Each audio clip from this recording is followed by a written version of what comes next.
Tarzan, by the landlocked harbor at the jungle's verge, he had known no other associates than the sullen bulls and the snarling cows of the tribe of Kerchak, the great ape. Nor could you have read the thoughts which passed through that active, healthy brain, the longings and desires and aspirations which the sight of Tika inspired, would you have been any more inclined to give credence to the reality of the origin of the ape-man.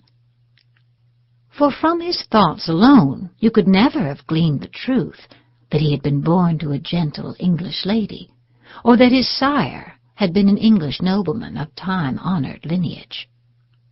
Lost to Tarzan of the Apes was the truth of his origin. That he was John Clayton, Lord Greystoke, with a seat in the House of Lords, he did not know, nor, knowing, would have understood. Yes, Tika was indeed beautiful. Of course, Kala had been beautiful. One's mother is always that. But Tika was beautiful in a way all her own, an indescribable sort of way, which Tarzan was just beginning to sense in a rather vague and hazy manner. For years had Tarzan and Tika been playfellows, and Tika still continued to be playful, while the young bulls of her own age were rapidly becoming surly and morose.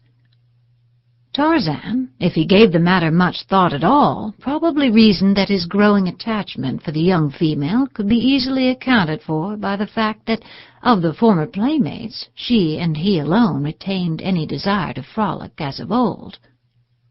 But today, as he sat gazing upon her, he found himself noting the beauties of Tika's form and features, something he never had done before, since none of them had aught to do with Tika's ability to race nimbly through the lower terraces of the forest in the primitive games of tag and hide-and-go-seek which Tarzan's fertile brain evolved.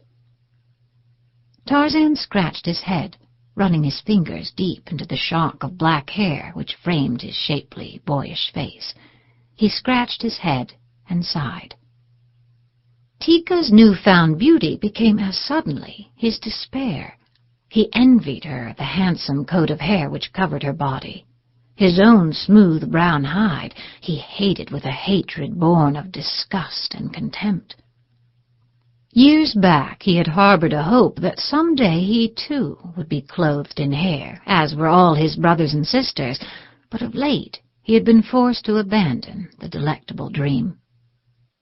Then there were Tika's great teeth, not so large as the male's, of course, but still mighty, handsome things by comparison with Tarzan's feeble white ones.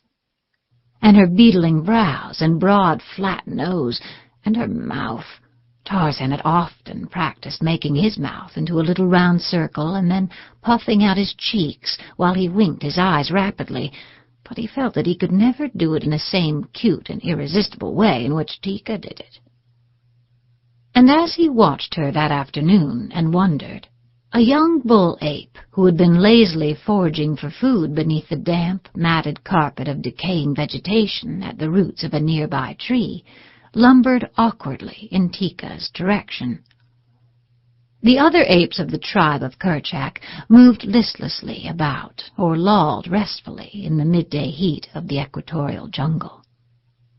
From time to time, one or another of them had passed close to Tika, and Tarzan had been uninterested. Why was it, then, that his brows contracted and his muscles tensed as he saw Tog pause beside the young she and then squat down close to her? Tarzan always had liked Tog. Since childhood they had romped together.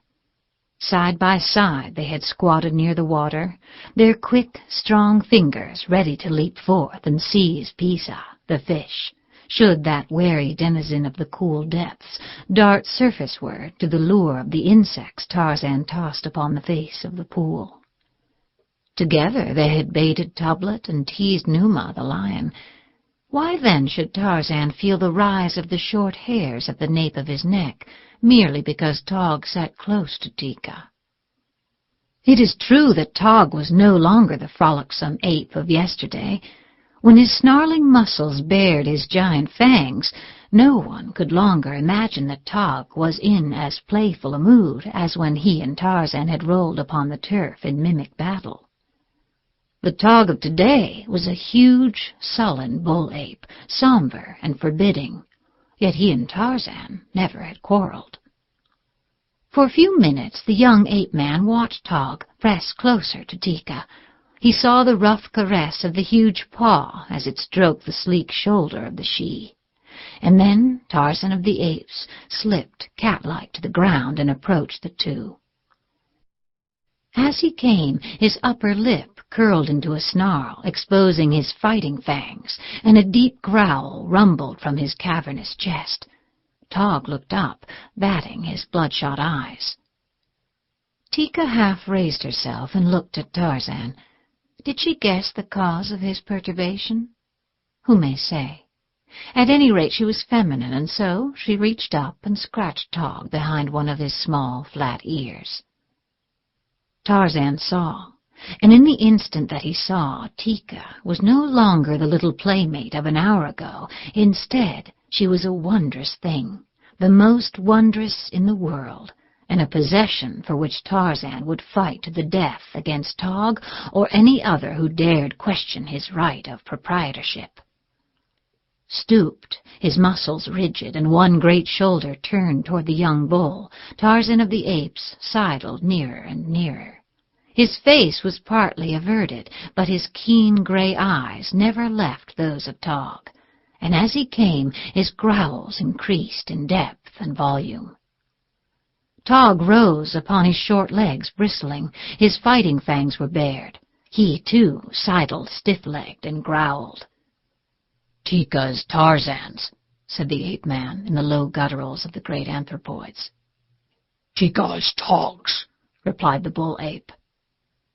Thaka and Numgo and Gunto, disturbed by the growlings of the two young bulls, looked up half apathetic, half interested. They were sleepy, but they sensed a fight. It would break the monotony of the humdrum jungle life they led.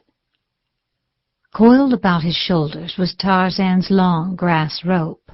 In his hand was the hunting knife of the long-dead father he had never known. In Tog's little brain lay a great respect for the shiny bit of sharp metal which the ape-boy knew so well how to use. With it he had slain Toblet, his fierce foster-father, and Bolgani, the gorilla. Tog knew these things, and so he came warily, circling about Tarzan in search of an opening. The latter, made cautious because of his lesser bulk and the inferiority of his natural armament, followed similar tactics.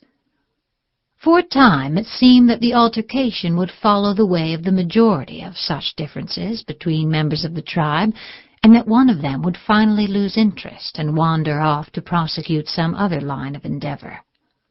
Such might have been the end of it, had the casus belli been other than it was. But Tika was flattered at the attention that was being drawn to her, and by the fact that these two young bulls were contemplating battle on her account. Such a thing never before had occurred in Tika's brief life. She had seen other bulls battling for other and older shes, and in the depth of her wild little heart she had longed for the day when the jungle grasses would be reddened with the blood of mortal combat for her fair sake. So now she squatted upon her haunches and insulted both her admirers impartially. She hurled taunts at them for their cowardice, and called them vile names such as Hista, the snake, and Dango, the hyena. She threatened to call Mumga to chastise them with a stick. Mumga, who was so old that she could no longer climb and so toothless that she was forced to confine her diet almost exclusively to bananas and grubworms. The apes who were watching heard and laughed. Tog was infuriated. He made a sudden lunge for Tarzan, but the ape-boy leaped nimbly to one side, eluding him, and with the quickness of a cat wheeled and leaped back again to close quarters. His hunting knife was raised above his head as he came in, and he aimed a vicious blow at Tog's neck. The ape wheeled to dodge the weapon, so that the keen blade struck him but a glancing blow upon the shoulder.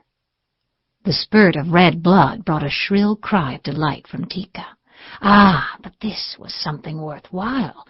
She glanced